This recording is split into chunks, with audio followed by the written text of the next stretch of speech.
Assalamualaikum warahmatullahi wabarakatuh.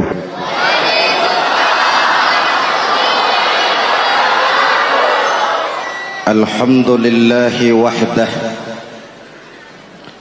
sadaqa wa'dah wa nasara abdah, wassalatu wassalamu ala man la nabiyya ba'dah, Sayyidina Muhammad ibn Abdullah wa ala alihi wa sahbihi wa mawalah, amma ba'du.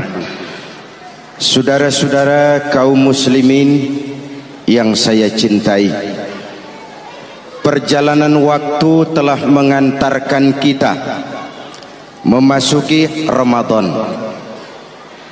Kata orang, jauh berjalan banyak dilihat, dan pengalaman adalah guru yang paling bijaksana.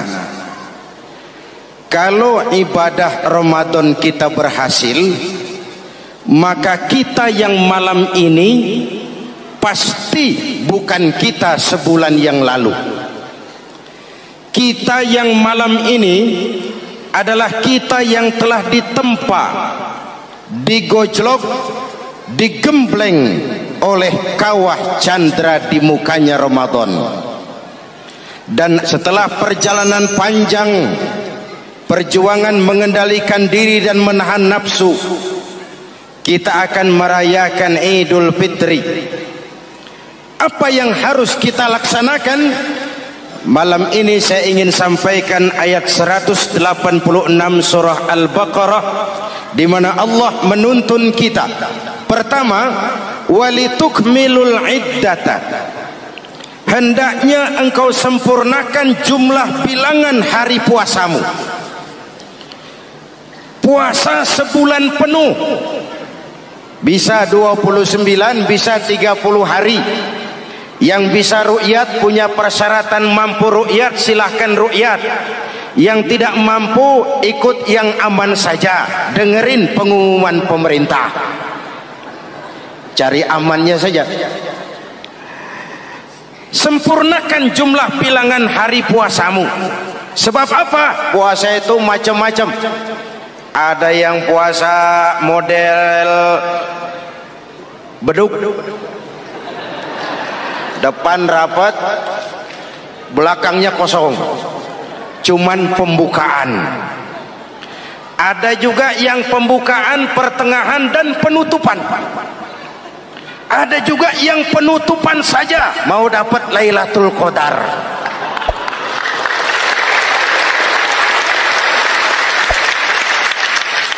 Allah berpesan, walitukmilul iddata, sempurnakan jumlah bilangan hari puasamu. Puasa itu sebulan penuh. Setelah selesai itu, walitukabbirullaha ala ma hadakum, hendaknya engkau agungkan, engkau bertakbir, mengagungkan Allah yang telah memberikan hidayah kepadamu. Tidak ada takbiran sebelum selesai Ramadan. Walitukmilul iddata, itu dulu, sempurnakan jumlah bilangan hari puasamu. Selesai baru walitukabbirullah. Jangan lebaran masih seminggu sudah Allahu Akbar, Allah ngigo. Walitukmilul iddata, sempurnakan dulu jumlah bilangan hari puasamu. Ini adab. Selesai, walitukabbirullah, baru engkau bertakbir, agungkan nama Tuhanmu. Kenapa? Ala ma hadakum, yang telah memberikan petunjuk dan hidayah kepada kita semua. Saudara, kalau bukan lantaran hidayah Allah, berat sebulan penuh enggak makan, lapar melilit perut, haus mencekik tenggorokan. Kalau bukan hidayah, berat melawan nafsu. Kalau bukan hidayah, berat melawan setan. Bagaimana enggak berat? Dia lihat kita, kita enggak lihat dia. Ini kan curang musuh begini. Semata-mata karena hidayah dari Allah. Intan paling mahal, mutiara paling berharga, tidak lain adalah hidayah. Saudara lihat dalam sejarah, kadang-kadang anak Nabi tidak dapat hidayah, tidak terpilih terpanggil mengikuti kebenaran. Kan'an anak Nabi Nuh, betul? Kadang-kadang bapak Nabi tidak dapat hidayah. Azar bapaknya Nabi Ibrahim. Ibrahim penegak tauhid, bapaknya produsen berhala. Kadang-kadang istri Nabi tidak mendapat hidayah, kafir, istrinya Nabi Lut. Kadang-kadang paman Nabi tidak dapat hidayah, ingkar, Abu Jahal, Abu Lahab, paman Nabi kita. Anak Nabi, bapak Nabi, istri Nabi, paman Nabi, hidayah tidak datang, mereka tidak terpanggil mengikuti kebenaran. Alhamdulillah, kita yang ponakan Nabi aja bukan.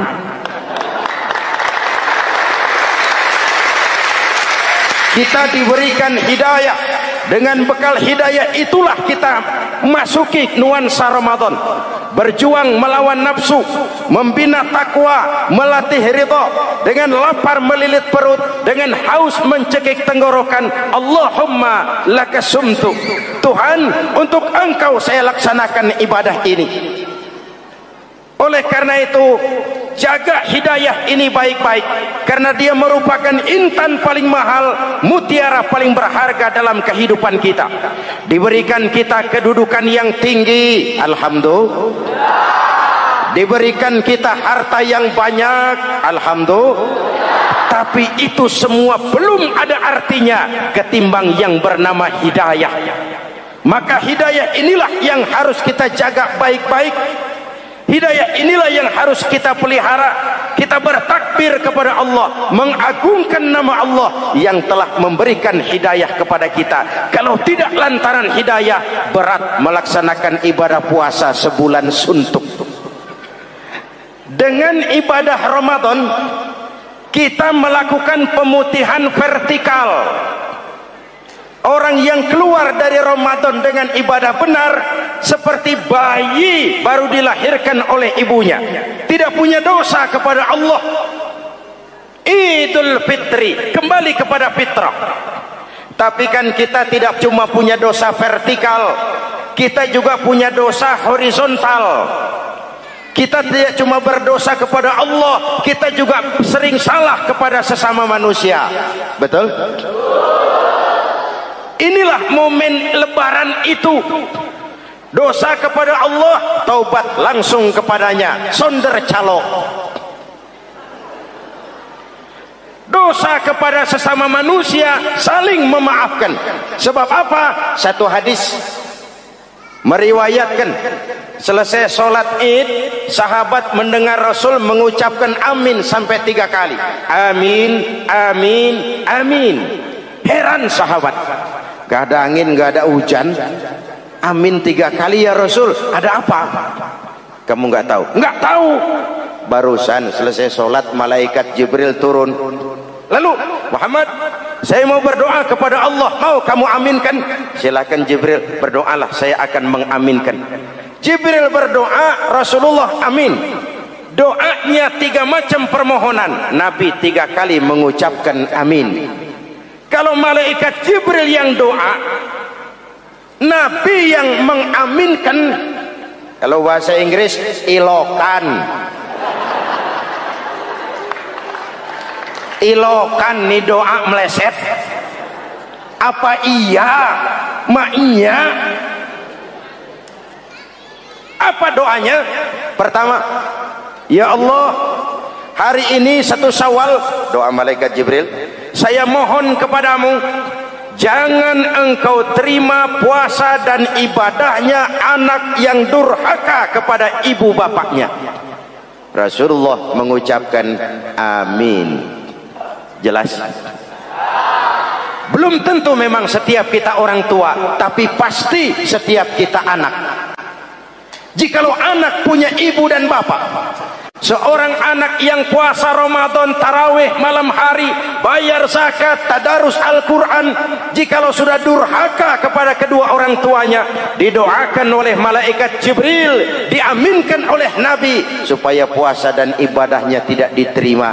Na'udzu. Maka selesai sholat Idul Fitri, tugas yang paling utama minta ridho ibu dan bapak. Satu. Yang kedua, ya Allah,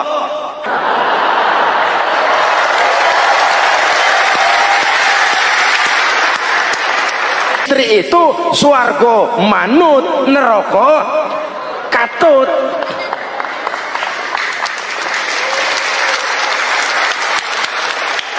Yang ketiga, ya Allah, hari ini 1 Syawal, saya mohon kepadamu, jangan engkau terima puasa dan ibadahnya muslim yang tidak mau memaafkan sesama saudaranya muslim. Memberi maaf lebih berat daripada minta maaf, tapi memberi maaf lebih mulia daripada meminta maaf. Kalau kita sudah minta maaf, orang tidak mau memaafkan, itu tanggung jawab dia kepada Allah. Orang macam itu yang tidak mau memaafkan sesama saudaranya, didoakan agar puasa dan ibadahnya tidak diterima oleh Allah Subhanahu. Riwayat lain menceritakan, satu hari Nabi lagi kumpul dengan sahabat. Nabi tanya, saudara-saudara, atadruna manil muflis? Tahu nggak kamu siapa orang yang bangkrut, orang yang sial, orang yang celaka? Siapa? Macam-macam jawaban sahabat. Ada yang bilang, al-muflisu fina man la dirham lahu wala mata'. Menurut pendapat kami, orang yang sial, yang bangkrut, yang kagak punya duit. Apalagi mau lebaran kayak begini. Bangkrut bener bang. Kadang-kadang yang habis belanja pulang bukan langsung ke rumahnya, ngeneng-ngeneng di depan tetangganya, manas-manasin orang. Hadirin yang saya hormati, semua diukur dengan kacamata materi. Apa jawab Nabi? Bukan. Orang bangkrut bukan yang nggak punya duit. Orang bangkrut itu orang yang nanti di hari kiamat datang menghadap Allah dengan membawa pahala solat, pahala zakat, pahala puasa, karena di dunia rajin ibadah. Cuman sayang, di sisi lain dia datang bawa dosa karena pernah nyaci maki orang, pernah fitnah orang, pernah makan harta orang dengan cara yang zalim, pernah mengalirkan darah orang dengan cara yang tidak benar. Enak dia setor, Tuhan lapor, ini pahala sholat saya, ini pahala puasa saya, ini pahala zakat saya mau ke surga. Datang orang, ntar dulu Tuhan, sabar. Ini orang memang di dunia rajin puasa, tapi saya pernah dicaci maki, lidahnya kotor, omongannya tajam, hancur hati saya oleh ucapannya. Panggil, sini mas. Benar ini orang pernah kamu caci maki, kamu lontarkan kata-kata pedih dan kotor, kasar. Iya, siniin pahala sholatmu, kasihin orang yang kau caci maki, kasihin. Selesai. Berangkat lagi, datang lagi orang. Sebentar Tuhan. Dia memang di dunia bayar zakat, tapi dia pernah makan harta orang dengan cara yang zalim, makan harta yatim. Jadi pengurus yatimnya lapar, pengurusnya yang pada kenyang.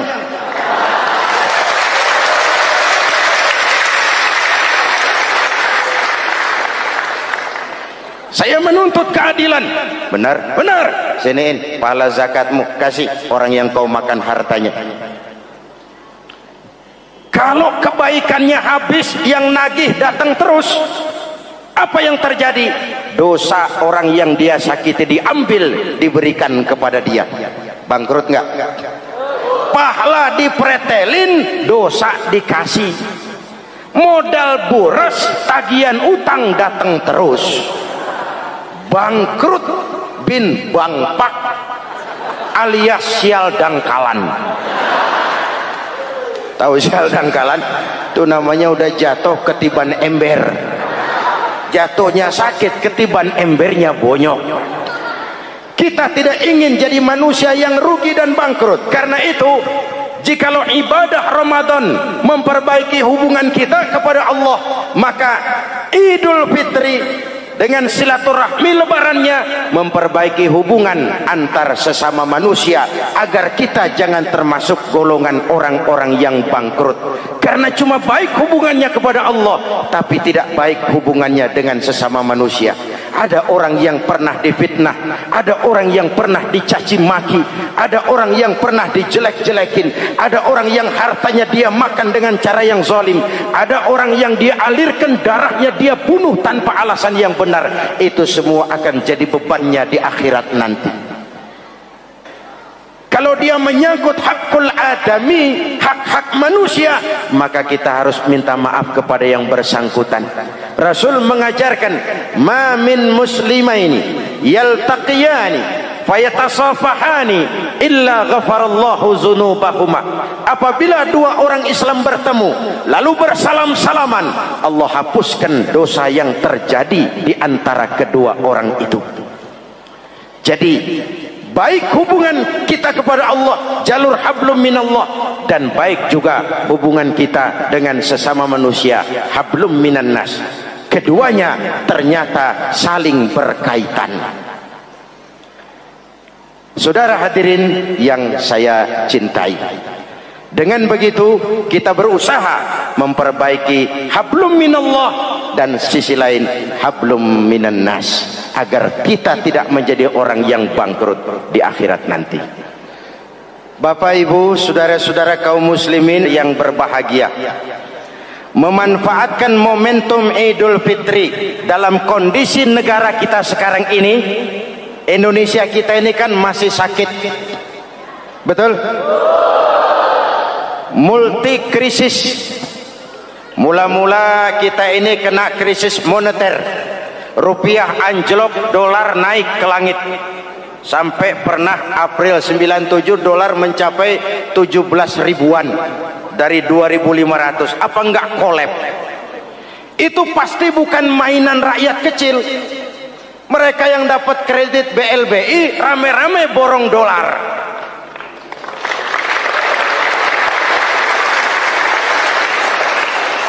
Kita mah bocah kampung boro-boro borong dolar, ngeliat juga tumben.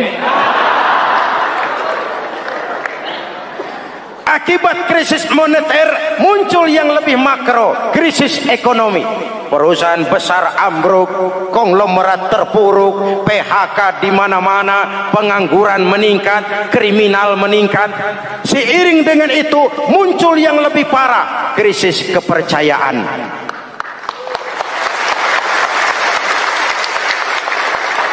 Benih-benih perpecahan bertebaran di mana-mana. Dampaknya masih sangat terasa sampai sekarang ini. Kita lihat sekarang ini, Aceh belum selesai, Papua minta merdeka, Timur Timur cerai. Dalam kondisi seperti inilah momentum Idul Fitri harus jadi lem perekat yang menjaga keutuhan kita. Sampai Rasulullah berpesan, ini 3 pesan utama beliau yang saya sampaikan malam ini. Pertama, silman qata'ak, bersilaturahmilah kau kepada orang yang marah denganmu. Kalau orang baik kita baik lagi, pantas, memang mestinya begitu. Tapi bersilaturahmilah kepada orang yang marah denganmu. Kita harapkan lebaran nih yang silaturahmi jangan cuman kita rakyat di kampung, tapi yang ngaku atau diakui sebagai pemimpin, para elit politik di atas saling bersilaturahmi.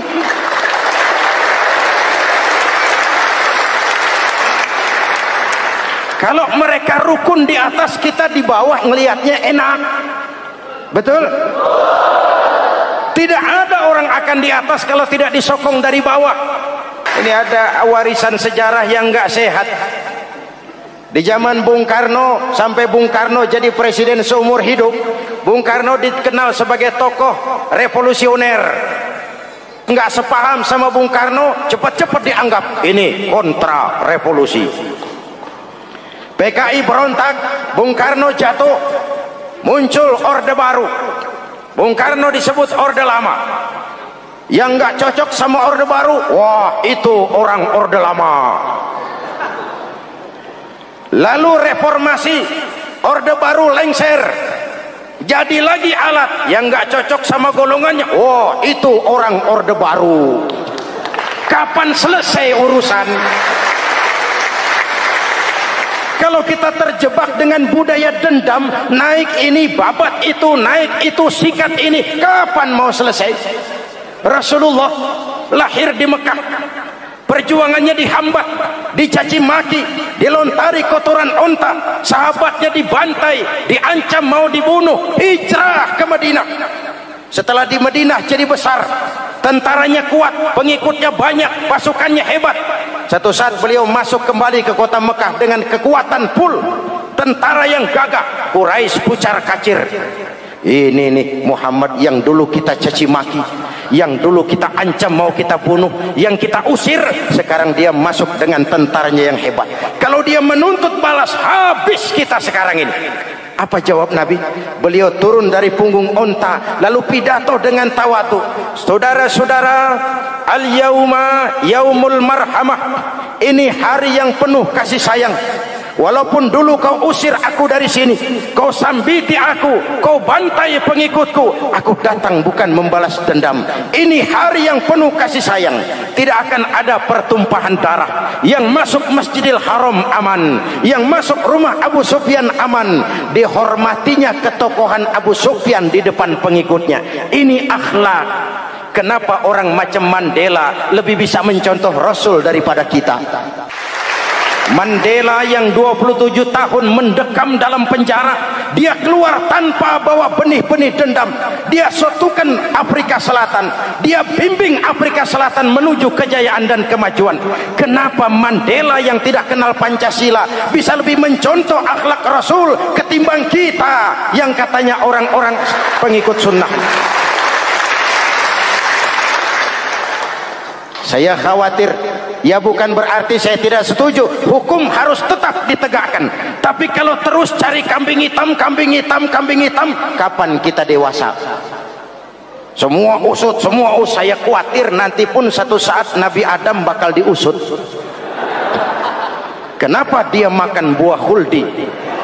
Kita jadi keleleran di Lebak Bulus begini. Kalau enggak kan kita masih di surga aja.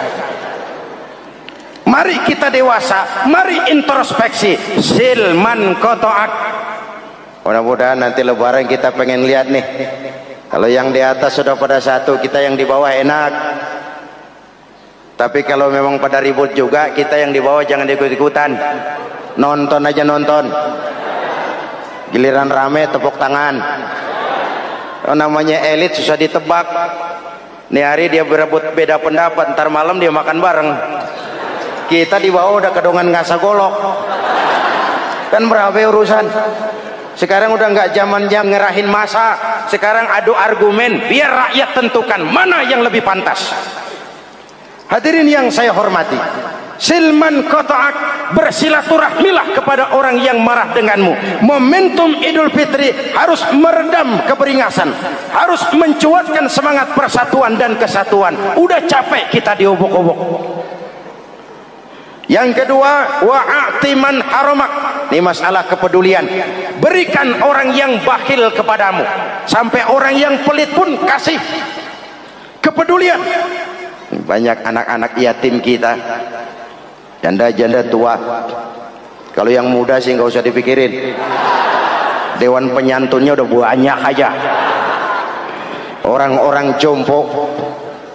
Mungkin baju kita sudah kurang berharga di lemari kita, tapi sangat berharga ketika kita berikan kepada orang lain. Berbagi rasa. Jangan ada yang lapar di samping yang senyum. Jangan ada yang menangis di samping yang tertawa. Hadirin, yang ketiga, wa'fu amman zalamak. Maafkan orang yang berlaku zalim kepada dirimu. Maafkan orang yang berlaku zalim. Jangan mewarisi sifat dendam, karena Ramadan sudah melatih kita. Tidak akan menyelesaikan persoalan. Dengan semangat ini, maka persatuan, kesatuan, kerukunan dan kekompakan akan lebih mudah kita wujudkan. Kita ingin Indonesia esok lebih baik daripada sekarang ini. Amin. Dan tentu saja kita berharap banyak dari para pemimpin-pemimpin kita, semoga lebih bersikap sebagai negarawan, bukan hanya sebagai politisi. Karena jujur saya ingin berkata, reformasi memang telah melahirkan politisi, tapi belum banyak melahirkan negarawan. Negarawan adalah orang yang ngayomi seluruh rakyat. Sekarang rakyat cuma di atas namakan, biar banyak banget. Kalau tidak mendukung dia, dianggap bukan rakyat. Biar dikit banget, kalau pendukungnya, itulah rakyat sejati. Ini pemimpin model apa kayak begini?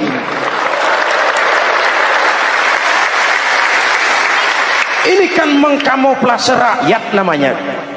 Oleh karena itu, mari sama-sama kita baca Fatihah.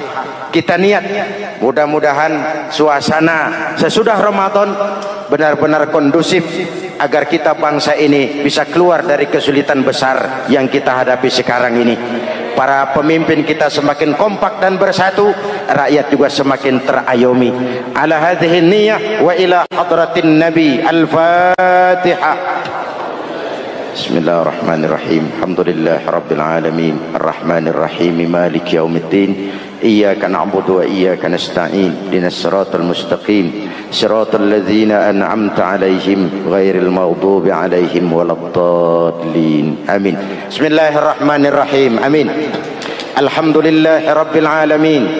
Allahumma salli ala sayyidina Muhammadin wa ala alihi wa sahbihi ajma'in.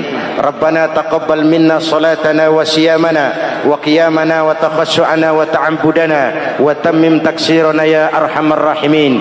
Allahumma ij'alna minas su'ada'il maqbulin wa la taj'alna minal ashqiya'il mardudin. Allahumma a'izzal islam wal muslimin wansur man nasara ad-din wakhzul man khazalal muslimin. Allahumma afdalu ma qultuhu ana wan nabiyyuna min qabli la ilaha illallah.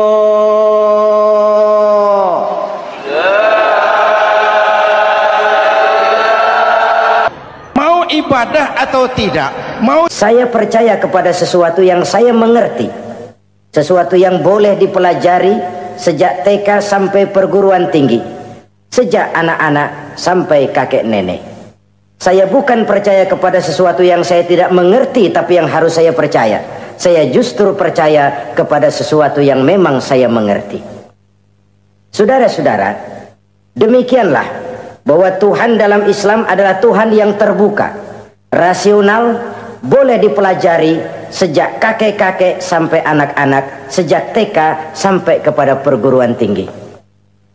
Lalu yang kedua, masih menurut kata dia, saya adalah pengagum Amerika, dia bilang, sebagai penegak hak-hak asasi manusia, sebagai pahlawan demokrasi yang pagi-pagi sudah mencanangkan di dalam dia punya Declaration of Independence bahwa semua manusia dilahirkan sama, all men are created equal.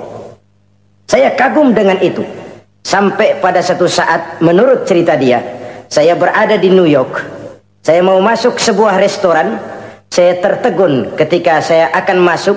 Di pintu restoran itu tertulis white only, white only, hanya melayani kulit putih. Artinya sing kulite ireng minggir. Saya gelo, saya nelongso, bahasa Inggrisnya. Katanya all men are created equal, semua manusia dilahirkan sama. Lah ini kok tegel-tegele, kok sampai hati bikin tulisan hanya melayani kulit putih. Sampai saya melihat dalam Islam ini betapa si kulit putih dan si kulit hitam duduk saling berdampingan. Masjid menjadi simbol semangat kebersamaan mereka. Siapapun masuk masjid, buka sepatu.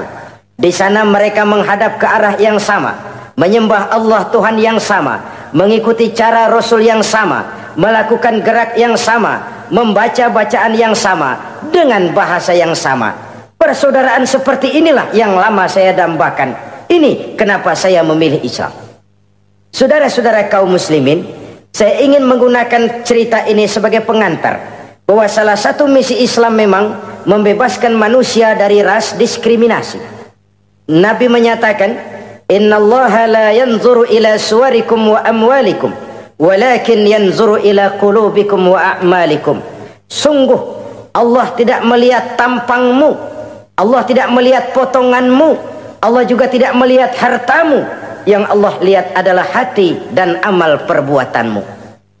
Islam membebaskan manusia dari ras diskriminasi. Dari manapun orang datang, apapun warna kulitnya, dari suku apapun ia dilahirkan, akidah mengikatnya dalam satu persaudaraan yang mesra, persaudaraan Islam.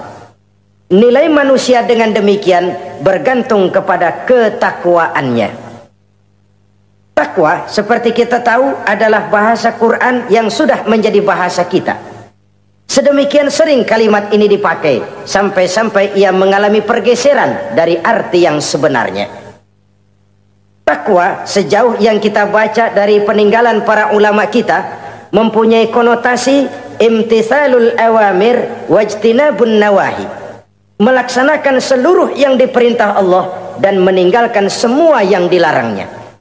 Apa perbedaan prinsipnya? Kalau melaksanakan perintah itu sesuai dengan kemampuan, tapi menjauhi larangan itu mutlak. Enak kalau ada ayat jauhilah larangan Allah semampu kamu, enak. Yang semampu kita itu melaksanakan perintah, tapi kalau sudah meninggalkan larangan mutlak, jauhi, tinggalkan. Disitulah nilai ketakwaan seseorang. Ini kan enggak, karena takwa digunakan oleh semua orang, akhirnya artinya bergeser. Semua ngomong takwa.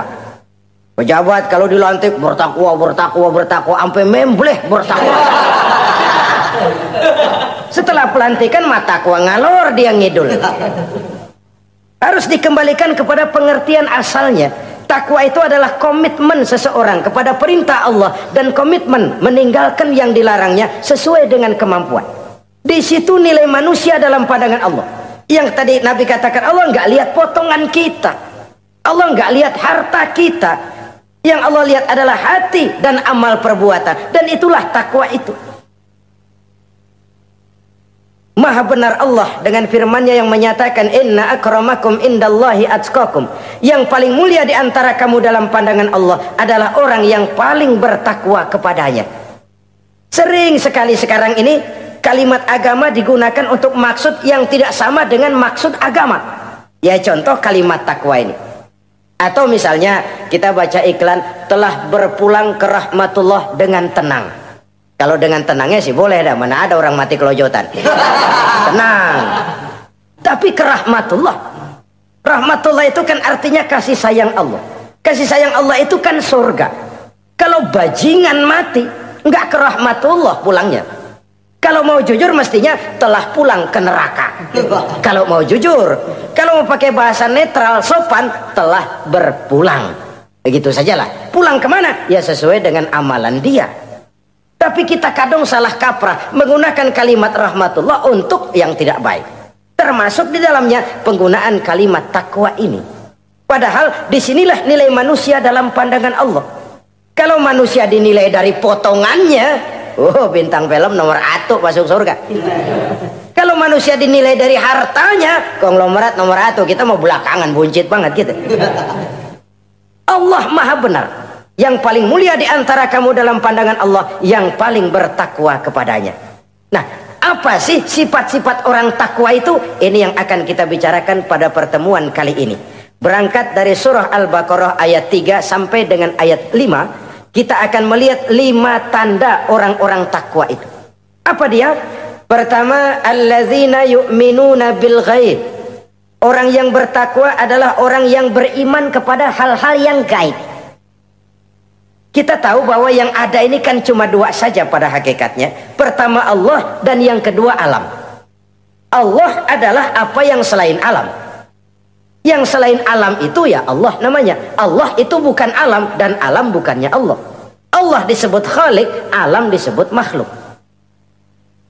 Kemudian alam ini kan ada 2 macam. Ada alam nyata, ada alam gaib. Ada alam syahadah, ada alam gaib. Alam nyata kita sebut dengan alam fisika, dan alam gaib kita namakan dengan alam metafisika. Termasuk dalam alam gaib ini kita wajib beriman. Akhirat, alam gaib, kita percaya akhirat itu ada. Alam kubur, alam gaib, kita yakini keberadaannya. Malaikat, alam gaib. Jin, alam gaib. Setan, genderuwo, memedi, kuntilanak, tuyul. Kita percaya kepada iblis, percaya bahwa iblis itu ada. Kita percaya kepada malaikat, percaya bahwa malaikat itu ada. Dan kepercayaan ini sudah nature. Kalau kita lihat dalam dunia animisme, orang dahulu menyembah pohon sebenarnya kan karena dia percaya bahwa pohon punya kekuatan. Kekuatan itu yang disembah untuk mengharap manfaatnya atau terhindar dari bahaya yang bisa ditimbulkannya. Orang menyembah api karena percaya di balik api itu ada kekuatan. Orang menyembah lautan begitu, orang menyembah gunung begitu. Nah, Islam mengarahkan ini kepada hal-hal yang lebih konkret. Percaya kepada alam gaib. Bahwa di balik alam nyata ini ada alam yang tidak nyata. Apakah itu namanya akhirat, alam barzah, malaikat, jin, itu semua termasuk di dalam alam yang gaib. Orang yang bertakwa, alladzina yu'minuna bil gaib. Dia percaya kepada yang gaib-gaib itu. Percaya tentang adanya. Bukan percaya kepada iblis lalu ngikutin si iblis, bukan. Kita percaya yang namanya iblis itu ada, setan itu ada, jin itu ada, malaikat itu ada, alam kubur itu ada. Sebagai makhluk yang diciptakan oleh Allah, dan Allah sebagai khalik. Baik alam syahadat, baik alam gaib, penciptanya tetap Allah subhanahu wa ta'ala. Allah menciptakan siang, Allah ciptakan malam, Allah ciptakan yang baik, Allah ciptakan yang tidak baik. Apa perlunya? Ada manfaatnya untuk keseimbangan dalam alam ini. Manusia kan diberikan kebebasan bahwa segala sesuatu sudah ditentukan Allah memang, tapi kan tidak diberitahukan ke kita. Alam naj'al lahu 'ainaini wa lisana wa syafatain. Bukankah kami berikan kamu dua mata, dua telinga, lidah? Bukankah kami berikan kamu kemampuan untuk berpikir? Kami berikan tunjukkan dua jalan, yang baik, yang tidak baik. Kira-kira, manusia, ini jalan kebaikan, akhirnya akan sampai ke surga. Ini jalan kejahatan, akhirnya akan sampai ke neraka. Silakan kamu memilih. Agar kamu tidak salah pilih, kami berikan otak. Kami turunkan Rasul, kami turunkan wahyu, kami turunkan agama. Kalau sudah semikian komplitnya, masih salah pilih juga, emang dasar rezeki bonyok. Dikasih otak, diturunkan nabi dan rasul, diturunkan wahyu, ditunjukkan jalan kebenaran. Malahan kata Imam Mustafa Al-Maraghi, Allah memberikan petunjuk kepada kita itu bertahap. Pertama diberikan yang namanya hidayatul ilham, insting. Insting ini tingkatan dasar yang sangat diperlukan oleh manusia. Kita bisa lapar, kita bisa sedih, kita bisa gembira, kita bisa nangis, kita bisa ketawa. Nggak ada yang ngajarin. Belum pernah saya melihat ada kursus ketawa, belum pernah. Belum pernah ada akademi pertangisan, nggak ada. Itu insting yang kita bawa sejak lahir. Dan anehnya ketawa tiap orang nggak sama, nangis tiap orang nggak sama. Itu insting. Bayangin kalau itu nggak ada. Kita nggak bisa sedih, nggak bisa gembira, kita nggak bisa ketawa, nggak bisa nangis. Polos hidup ini, kayak boneka. Nggak ada insting. Nah, ini juga diberikan kepada binatang. Binatang kan cuma instingnya insting rendah. Binatang marah bisa marah. Tapi perasaan mulia binatang nggak punya. Kepengen dipuji, kan kagak ada binatang. Dia cuma punya perasaan-perasaan rendah. Marah, pengen tahu kebo kita sodok, marah dia. Perasaan rendah, lapar, binatang punya. Kenyang, binatang punya. Tapi perasaan tinggi, binatang nggak punya. Kepengen hidup lebih baik, nggak ada. Kepengen hidup terhormat, nggak ada. Senang kalau dipuji, nggak ada. Coba dah kebo kita puji habis-habisan, diam aja dia. Waduh, lu bukan main, hebat bener. Ya tetap aja kebo. Atau kita caci maki, nggak bakal dia marah. Ini perasaan tinggi, ingin lebih baik, ingin lebih terhormat, senang kalau dipuji, marah kalau dicaci. Itu perasaan tinggi yang hanya diberikan kepada manusia. Manusia dipuji senang, dicaci marah. Orang kita puji walaupun wah kamu hebat bener, walaupun dia bilang ah kamu bisa aja, tapi kupingnya tetap aja mekar. Senang kalau dipuji. Insting yang rendah diberikan juga kepada binatang, tapi bukan insting yang tinggi. Ini petunjuk pertama. Dengan itu kita punya perasaan dasar untuk mengagumi, untuk sedih, untuk gembira dan sebagainya. Setelah insting kita diberikan panca indera yang kerjanya juga nggak sama. Penciuman dengan pendengaran dengan penglihatan kan nggak sama. Yang enak buat kuping belum tentu enak buat hidung. Orang buang angin kalau ditinjau dari segi bunyi enak buat kuping, tapi hidung kan kelabakan. Kerjanya nggak sama. Panca indera ini penting sebagai kesiapan untuk melayani insting. Persiapan melayani insting. Cukupkah? Tidak. Binatang juga diberikan panca indera. Bahkan kadang-kadang panca indera binatang lebih tajam daripada panca indera manusia. Nah, lalu diberikan yang ketiga. Ini yang membedakan manusia dari binatang. Apa? Hidayah berupa akal, pikiran. Dengan ini coba kita lihat. Manusia bikin rumah, burung bikin rumah. Tapi bandingkan, rumah burung dari tahun atu, ya gitu-gitu aja. Tapi rumah manusia, Masya Allah, modelnya macam-macam. Ada yang kita dari jauh nggak ngerti nih celengan apa rumah orang ini, bundar begini. Binatang bikin rumah, manusia bikin rumah. Binatang bikin rumah dengan insting, manusia bikin rumah dengan otak. Hasilnya berbeda. Manusia tidak punya sayap, tapi dengan otaknya dia bisa terbang lebih tinggi dari burung. Manusia tidak bernapas dengan insang, tapi dengan otaknya dia bisa nyelam lebih dalam daripada ikan. Ini kelebihan manusia dari binatang, diberikan otak. Belum cukup rupanya otak, karena otak ini penemuannya relatif. Apa yang dianggap hari ini benar, besok udah nggak benar. Apa yang hari ini otaknya bilang baik, besok dia bilang jelek. Apa yang hari ini otaknya bilang katakan jelek, besok dia bilang baik. Yang relatif tidak bisa dijadikan pegangan. Maka Allah lalu memberikan yang keempat. Hidayatuddin namanya. Petunjuk berupa agama. Diberikan insting, diberikan panca indera, diberikan otak, lalu diberikan agama. Turun para rasul yang 25 itu yang merupakan mata rantai yang berkaitan. Tidak terpisah. Misi samawi, semuanya sama bersumber dari Allah yang satu itu. Setelah agama datang, masih ada yang lebih penting. Apa? Hidayah yang disebut taufik. Persesuaian kehendak antara kita dengan Allah. Kalau taufik tidak datang, kalau taufik tidak dapat, Kan'an saja anak Nabi Nuh kufur. Anak Nabi tidak dapat taufik namanya itu.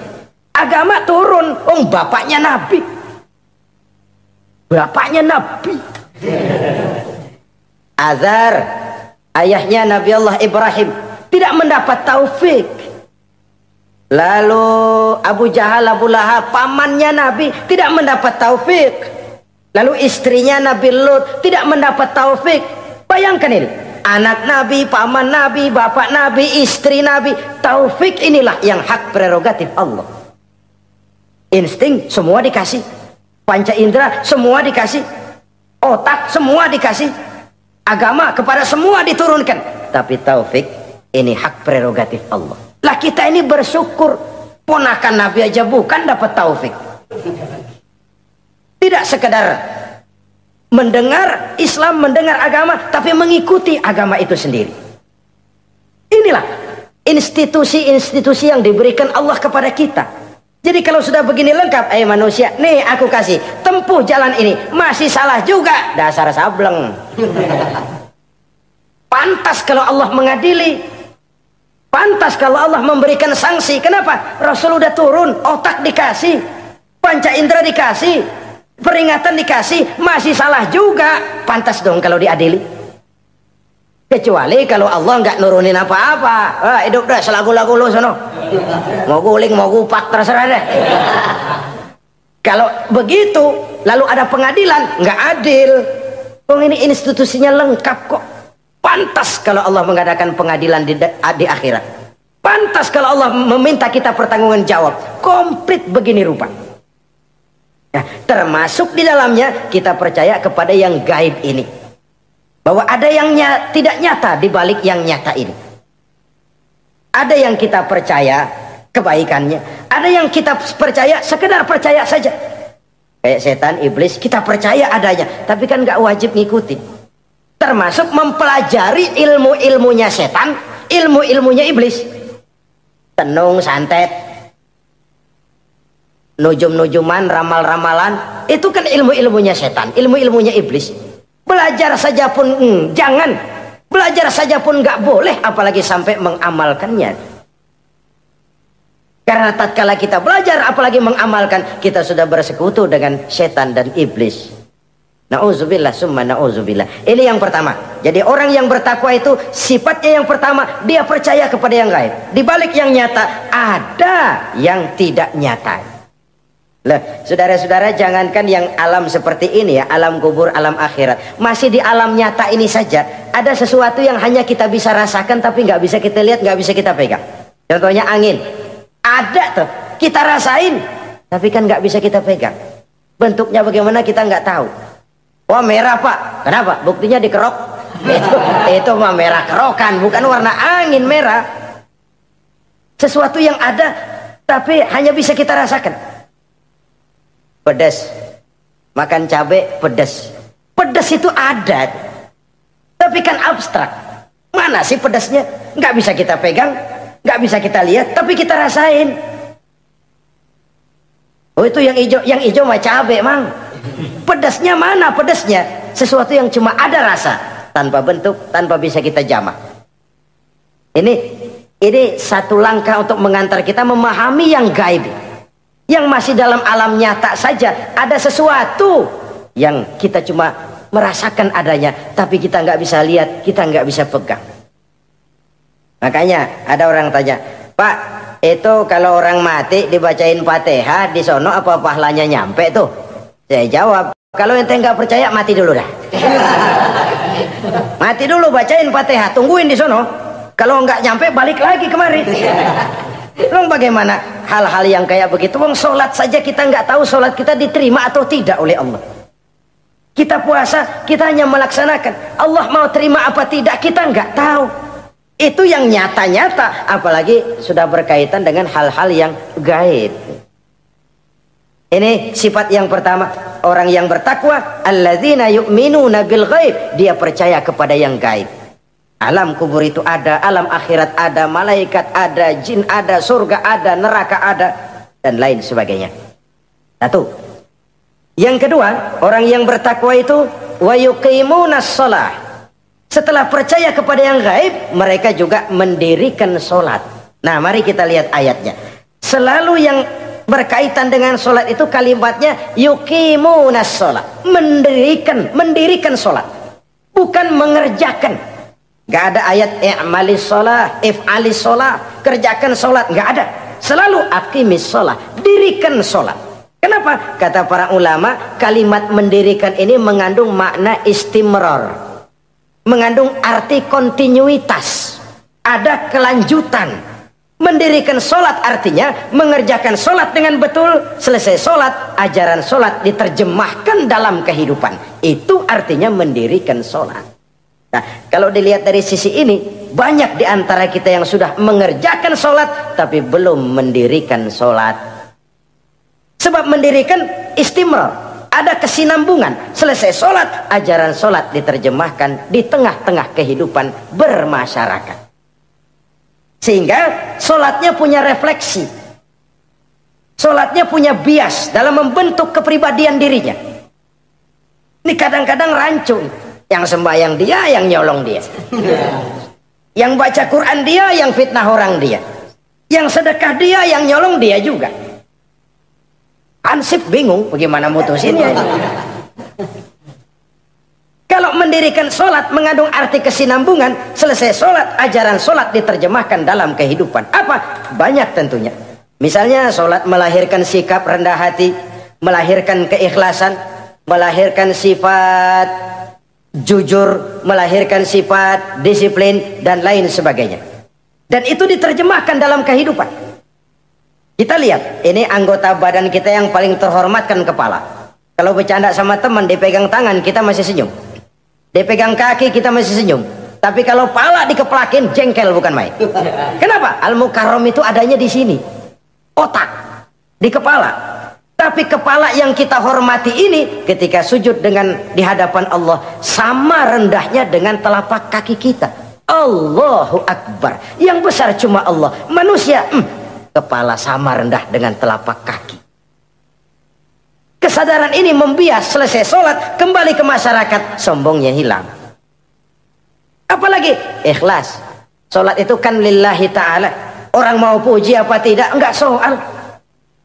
Orang mau bilang ini, mau bilang itu, soal lain. Yang penting ini saya kerjakan lillahi ta'ala. Karena Allah saja, bukan karena yang lain.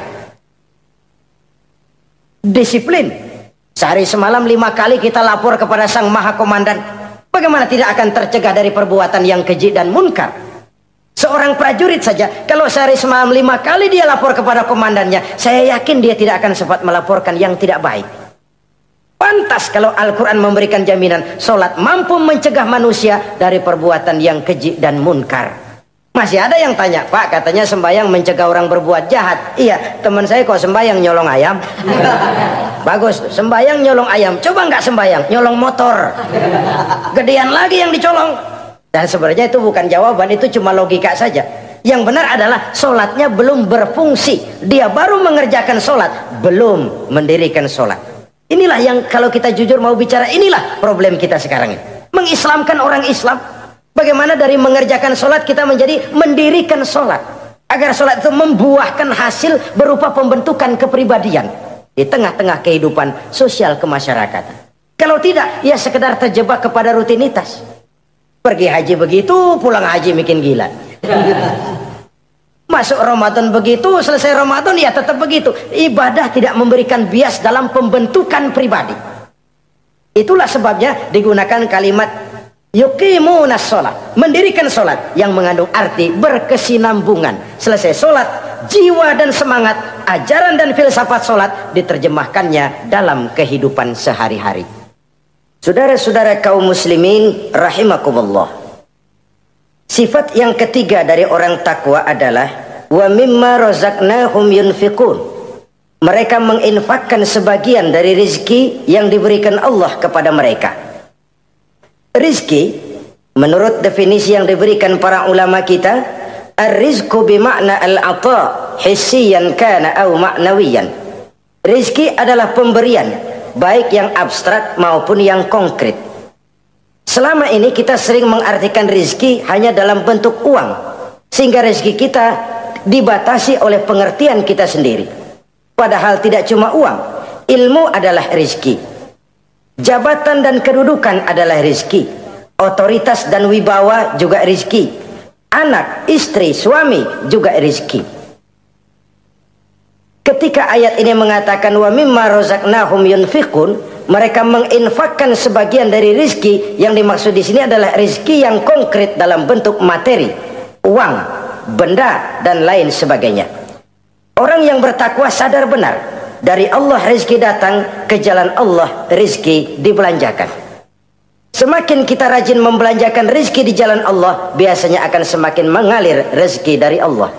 Semakin bakhil kita, kadang-kadang rezeki juga malas deketin kita. Yang keempat, orang yang bertakwa itu alladzina yu'minuna bima unzila ilaika wa ma unzila min qablik.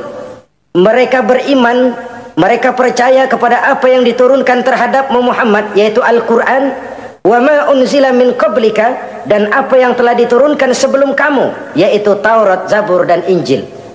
Orang yang takwa percaya bahwa Allah dahulu telah menurunkan Taurat kepada Musa, Allah telah menurunkan Zabur kepada Nabi Daud, Allah telah menurunkan Injil kepada Nabi Isa. Percaya sekadar percaya, tidak wajib mengamalkan ajarannya. Kita percaya Taurat itu kitabnya Allah, Injil dahulu yang diturunkan kepada Nabi Isa kitab Allah, Zabur kitab Allah. Percaya sekadar percaya, bukan percaya kemudian mengamalkan, bukan.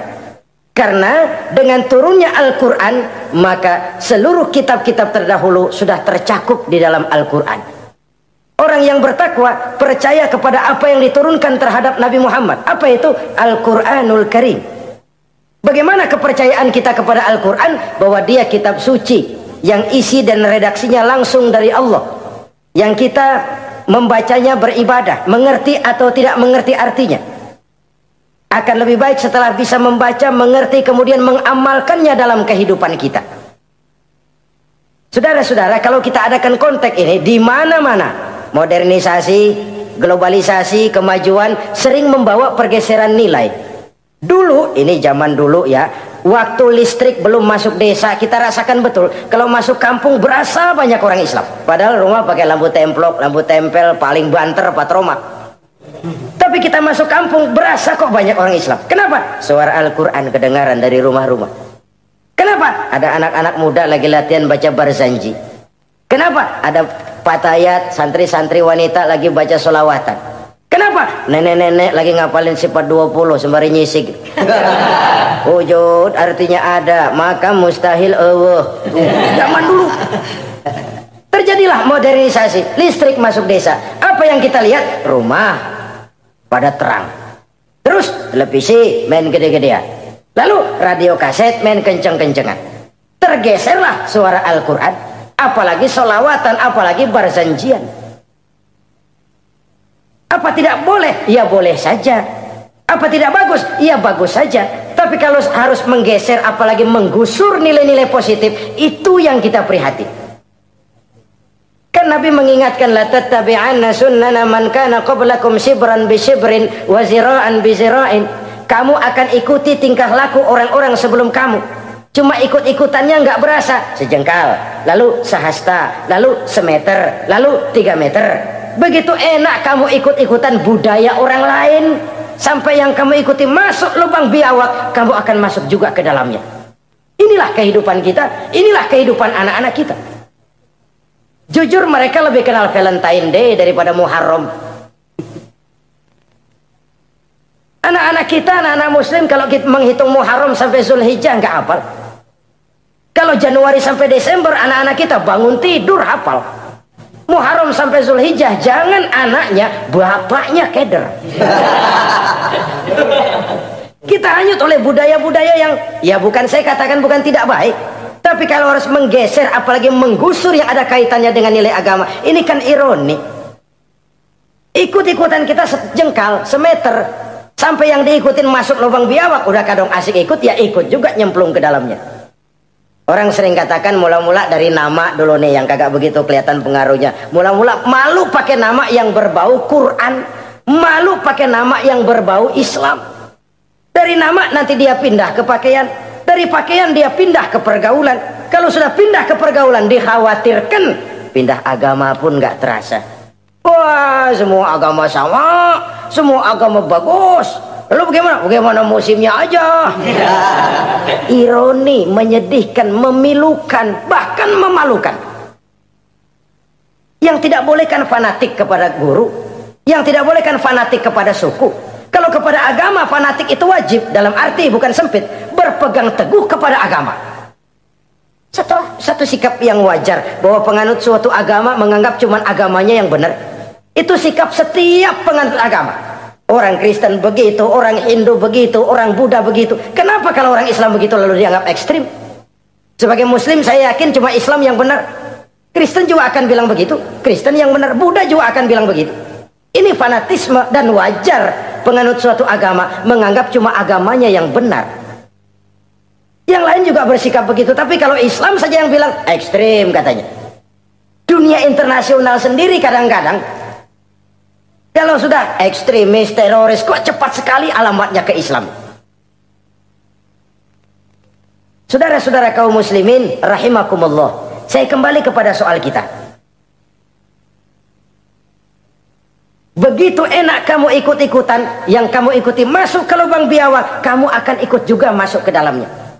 Maka hati-hati bergaul, maka hati-hati memilih teman, maka baik teman pergaulan, lebih-lebih teman hidup. Karena orang sering bilang cinta itu love is blind katanya ya. Cinta itu kotok, cinta itu buta, cinta itu lamur, nggak bisa bedain coklat, nggak bisa bedain yang lain-lain.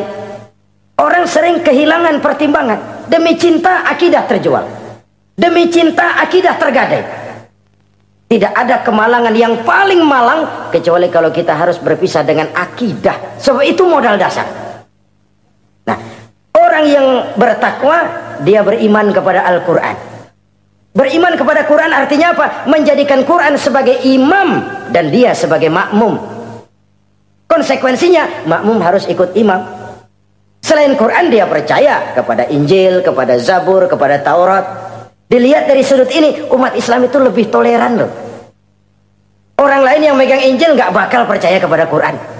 Orang lain yang memegang Taurat nggak akan percaya kepada Quran. Tapi orang yang megang Quran, dia percaya kepada Injil, dia percaya kepada Taurat. Dari sudut ini kan kita lebih toleran. Allah dahulu menurunkan Injil kepada Isa. Yang Injil itu yang kita percaya. Yang Allah turunkan kepada Isa. Yang Allah turunkan Taurat kepada Musa. Bukan yang telah terkena intervensi dan investasi manusiawi. Dan percaya pun terbatas percaya kepada adanya, bukan kepada mengamalkannya. Kenapa? Karena ordenya udah lewat. Kita percaya Bung Karno adalah presiden pertama Republik Indonesia. Tapi kan udah lewat. Udah lewat. Kita percaya Bung Karno presiden pertama Republik Indonesia. Tapi kan udah lewat, udah selesai.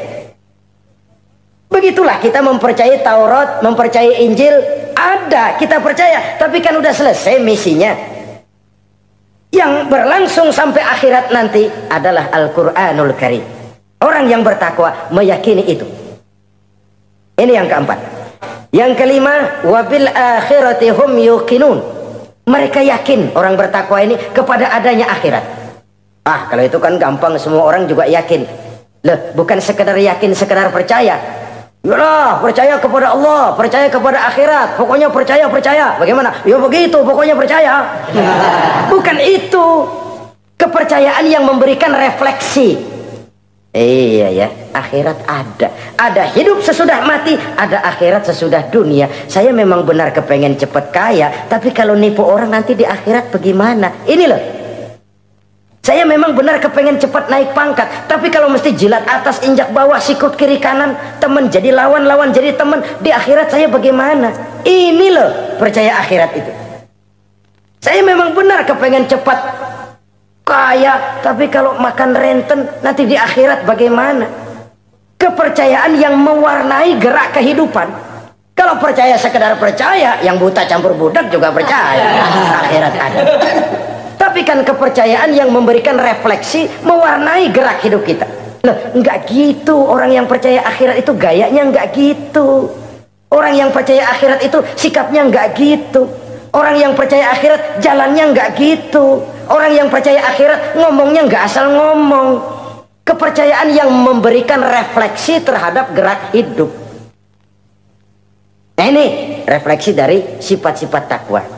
Saudara-saudara, kalau itulah sifat-sifat orang takwa, lalu terhadap mereka yang takwa ini, karunia apa yang diberikan Allah? Apa keutamaan mereka? Mari kita kutip beberapa ayat. Pertama, ini janji Allah ya. Wa may yattaqillaha yaj'al lahu makhraja. Siapa yang bertakwa kepada Allah, maka ia akan diberikan jalan keluar dari segala macam kesulitan. Masya Allah. Orang takwa itu kan orang yang dekat dengan Allah. Kalau sudah dekat dengan Allah, everything is running well. Apa yang nggak selesai? Impossible, kata otak. Tidak mungkin, kata rasio. Mana bisa menurut kebiasaan. Tapi orang yang takwa selalu saja ada jalan keluar. Selalu diberikan Allah jalan keluar.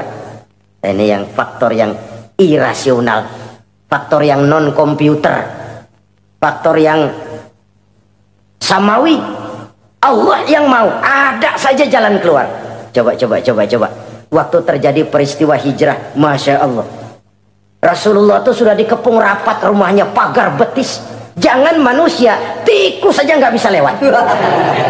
Rapat di pagar betis. Kesepakatan sudah jelas, membunuh Muhammad bersama-sama. Apa yang terjadi? Ketika Nabi keluar, buka pintu. وَجَعَلْنَا مِنْ بَيْنِ أَيْدِيهِمْ شَدَّ وَمِنْ خَلْفِهِمْ شَدَّ فَأَغْسَيْنَاهُمْ فَهُمْ لَا يُبْصِرُونَ. Di depan, belakang, di kiri, kanan mereka kami jadikan dinding. Kami butakan mereka. Mereka enggak lihat Muhammad keluar dari rumahnya. Allah berikan jalan keluar. Padahal Quraisy siaga satu, pita merah, apel siap, mata menteleng. Nabi lewat enggak kelihatan. persis ikan bandeng.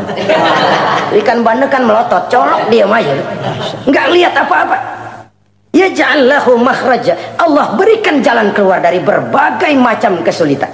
Sesuatu yang menurut kita, aduh udah deh, nyerah dah, nggak bisa dah. Tapi orang yang takwa kepada Allah, Allah janji, Allah lah yang janji ini, yaj'al lahu makhraja, Allah akan berikan jalan keluar dari segala macam kesulitan.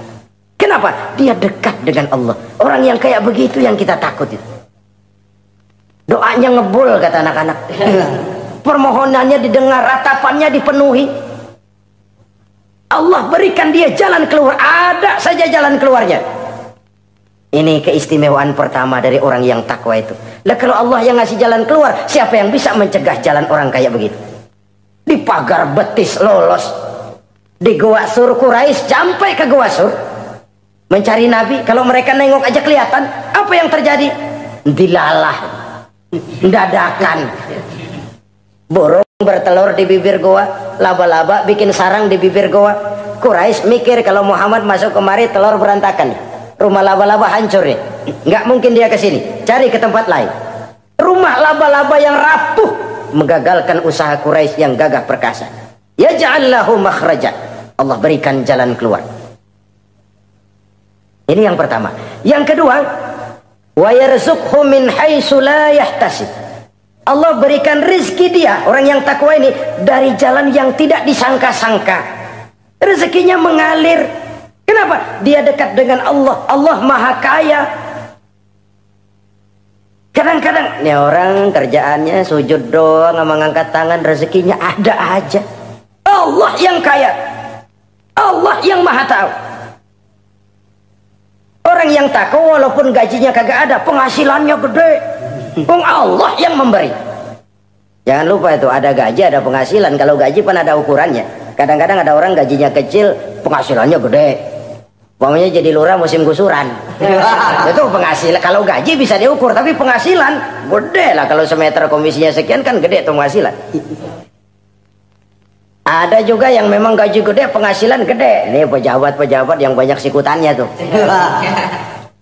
Saudara-saudara kaum muslimin, orang yang bertakwa itu yarzuqhu min haitsu la yahtasib, Allah berikan rizki lewat jalan yang dia nggak sangka-sangka. Ada aja jalannya. Nggak punya duit tapi haji bisa pergi. Nggak punya duit tapi ya hidupnya wajar. Tamu datang balahan. Pernah itu ada tamu di Jawa Timur sana datang ke rumah seorang kiai, ratusan tamu dikasih makan semua. Padahal kiai rumahnya gede. Tamu ada yang dalam hatinya nyeletuk, ini kiai bisa ngasih makan orang satu rombongan banyak begini, duit dari mana ini? Dalam hatinya, disamperin sama kiai, kamu jangan buruk sangka, ini rezeki halal. Bukan cuma rezeki, dia bisa ngerti hati orang. Mukasyafah, Allah bukakan apa yang Allah nggak bukakan buat orang lain. Ini karunia, dan itu hanya mungkin dengan takwa. Itu tadi, komitmen kepada perintah Allah, menjauhi larangannya. Mukasyafah, dibukakan pintu oleh Allah. Dia bisa lihat yang orang nggak lihat, dia bisa tahu yang orang lain nggak tahu. Udah nggak bisa main-main kalau ketemu orang begini. Ini udah high class ini di sisi Allah. Ini yang kedua, rezekinya ngalir lewat jalan yang nggak sangka-sangka. Yang ketiga, wa may yattaqillaha yaj'al lahu min amrihi yusra, orang yang bertakwa kepada Allah, Allah jadikan urusannya gampang. Allah mudahkan urusannya. Masya Allah. Kalau Allah yang sudah mudahkan, siapa sih yang bisa bikin sulit? Allah yang gampangin urusannya. Orang mana yang bisa bikin sulit? Boleh manusia merencana, mempersulit, memblokir segala macam. Tapi kalau Allah gampangin, jalan tuh urusan. Boleh manusia merancang. Tapi kalau Allah mau, apa yang nggak mungkin? Satu kampung orang mau jatuhin kita, kalau Allah mau angkat, naik. Satu negara orang mau naikin kita, kalau Allah mau turunin, nyungsep. Tu'izzu man tasya wa tuzillu man tasya. Allah muliakan siapa yang dikehendakinya, Allah rendahkan siapa yang dikehendakinya. Saudara-saudara kaum muslimin rahimakumullah, dimudahkan urusan orang yang takwa itu. Jadi kalau ingin urusan kita dimudahkan oleh Allah, konsepnya cuma takwa. Kembali kepada komitmen, laksanakan yang diperintah, jauhi yang dilarang. Itu saja. Apalagi keutamaan orang takwa itu, wa may yattaqillaha yukaffir anhu sayyi'atihi wa yu'azzim lahu ajra. Siapa yang bertakwa kepada Allah, dihapuskan segala kesalahannya yang sudah lalu. Masya Allah, dihapuskan kesalahannya. Bahwa manusia punya salah, ya manusiawi. Tapi ada hadis menyatakan, ikuti perbuatan salahmu dengan kebaikan, niscaya kebaikan itu akan menghapus kesalahan kamu. Kalau dulu kita makan harta orang dengan zalim, kita nggak sempat minta maaf, tuh orang udah mati. Bagaimana caranya? Perbanyak sedekah. Mudah-mudahan sedekah ini menutupi kesalahan kita yang lalu memakan harta orang dengan cara yang zalim. Ikuti perbuatan salah dengan kebaikan, niscaya kebaikan itu akan menghapus kesalahan kamu. Nah, ini orang yang bertakwa, dihapuskan kesalahannya oleh Allah, direhabilitir. Dia lakukan pemutihan, yang melakukan pemutihan Allah. Kalau dosa sudah dihapuskan, Masya Allah. Coba. Ada hadis menyatakan, siapa orang baca Bismillahirrahmanirrahim, maka dia bisa lewat di atas air. Beku itu air. Bismillah saja bisa jalan di air. Ini bismillahnya orang yang bagaimana? Nih. Bismillahnya orang yang bobotnya ringan. Bobotnya ringan, dia bisa jalan di air. Kenapa bobotnya ringan? Dosanya pemutihan. Model kita 16 kali baca bismillah, lewat di empang kelelep aja. Bobot kita kelewat berat oleh lapisan-lapisan dosa. Makin banyak dosa, makin berat bobot. Lalu bagaimana kita mau mendapat kemudahan dari berbagai urusan? Dosa kita berlipat-lipat. Kata Imam Ghazali, hati itu kayak kaca, bening pada asalnya. Itu kan fitrah. Tiap kali kita berbuat dosa, noda, plek. Tapi orang yang rajin istighfar, orang yang rajin berbuat baik, noda itu dia bersihin tuh, dia lap, rek. Sehingga kaca ini walaupun dia terkena kotoran, tapi bersih lagi. Kenapa? Rajin dilap, rajin istighfar, rajin berbuat baik untuk menutupi kesalahan. Tapi kalau istighfar tidak berbuat baik, berat, itu nanti itu kotoran-kotoran di kaca itu berubah jadi tieng. Tahu tieng? Udah susah diilangin kotorannya, berkarat di atas kaca. Kalau dosa sudah berkarat di hati, susah dihapus, berat untuk taubat, berat untuk melakukan kebajikan, itu sudah kerugian besar buat kita semua. Orang yang baik bukan orang yang tidak pernah salah. Orang yang baik adalah orang yang kalau dia berbuat salah, dia sadar, dijadikannya pelajaran untuk tidak diulanginya lagi pada masa yang akan datang. Manusia dalam Islam tidak dilahirkan dengan dosa, tidak. Manusia bertanggung jawab terhadap perbuatannya sendiri-sendiri. Oleh karenanya, apabila kita terjatuh berbuat salah, cepatlah adakan perbaikan. Orang yang bertakwa, dihapuskan kesalahannya oleh Allah, dilakukan pemutihan. Ya sama juga televisi lah. Kita dulu udah lupa bayar, kelamaan numpuk. Akhirnya kan kata petugas, yang bulan ini bayar aja dah, yang bulan ini aja dah, yang lain mah pemutihan. Kenapa? Dia sudah lihat kita punya tanda-tanda baik, pengen membayar dengan sebagaimana mestinya. Dari ketakwaan kepada Allah. Lalu wa yu'azzim lahu ajra. Orang yang bertakwa itu diperbesar pahala kebaikannya. Masya Allah. Sudah dosa dihapus, dia diampuni, diputihkan, kebaikannya dilipat gandakan pahalanya. Padahal kita semua sama-sama maklum. Inilah kenikmatan Islam. Kalau kita berbuat jahat, dibalas dengan yang setimpal. Kalau kita berbuat baik, dibalas berlipat ganda. Wallahu yudha'ifu liman yasha. Allah melipat gandakan pahala kebaikan bagi orang yang dikehendakinya. Alangkah pemurahnya Allah.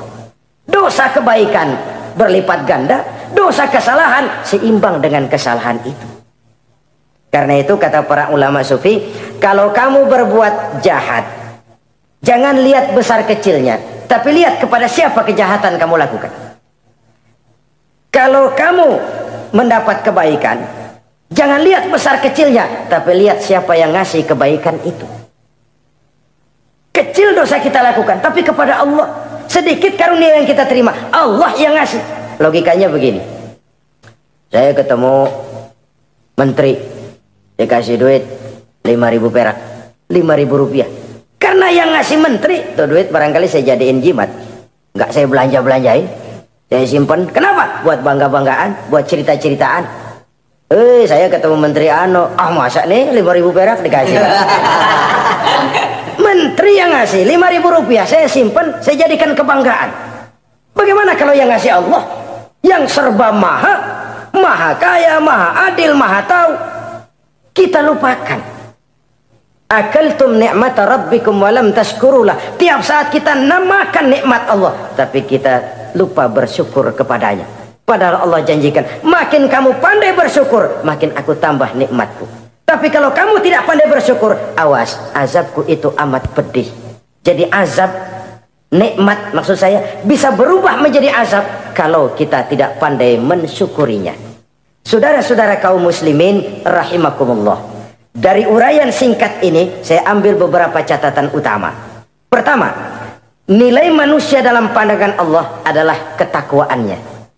14 abad yang lalu, sebelum orang teriak-teriak tentang hak asasi, Rasulullah sudah mencanangkan semangat persamaan ketika beliau bersabda, "An-nasu kulluhum li Adam, wa Adam min turab, la fadla li arabiyyin ala ajamiyyin illa bittaqwa." Seluruh manusia berasal dari Adam. Adam diciptakan dari tanah. Tidak ada kelebihan Arab dengan yang bukan Arab kecuali takwanya. Di situ nilai manusia dalam pandangan Allah. Takwa bukanlah kulit. Itu kalau sorbannya paling gede berarti paling takwa. Belum tentu. Tasbihnya panjang-panjang. Belum tentu. Jenggotnya jengser. Belum tentu. Kumisnya tebal buat nyaring kopi kali. Itu kulit perlu, tapi isi jauh lebih penting. Sehingga Nabi katakan, at-taqwa hahuna. Takwa itu di sini, di sini, di sini, 3 kali. Di hati, bukan di serban, bukan di tasbih, bukan di sajadah, bukan di sarung. Di sini, di situ takwa. Penggeraknya adalah hati. Dan untuk itu Allah menyediakan fasilitas keutamaan. Diberikan jalan keluar dari berbagai kesulitan, diberikan rizki dengan jalan yang tidak disangka-sangka, dihapuskan kesalahannya, dimudahkan usahanya, diperbesar pahala kebajikannya. Karena itu, untuk mengejar posisi di hadapan Allah, tidak lain adalah takwa. Allah tidak bedakan manusia dari keturunannya, warna kulitnya, tapi dari ketakwaannya kepada Allah. Orang yang takwa disebut muttaqin, dan itulah nilai tertinggi manusia di hadapan Allah Subhanahu wa ta'ala. Semoga kita diberikan kekuatan untuk mencapai martabat takwa ini dan mendapat keutamaan-keutamaan seperti yang dijanjikan Allah. Sekian dulu jumpa kita kali ini. Insya Allah lain kesempatan kita jumpa kembali. Terima kasih atas segala perhatian. Mohon maaf atas segala kekurangan. Usikum wa iyaya bitaqwallah. Wassalamualaikum warahmatullahi wabarakatuh.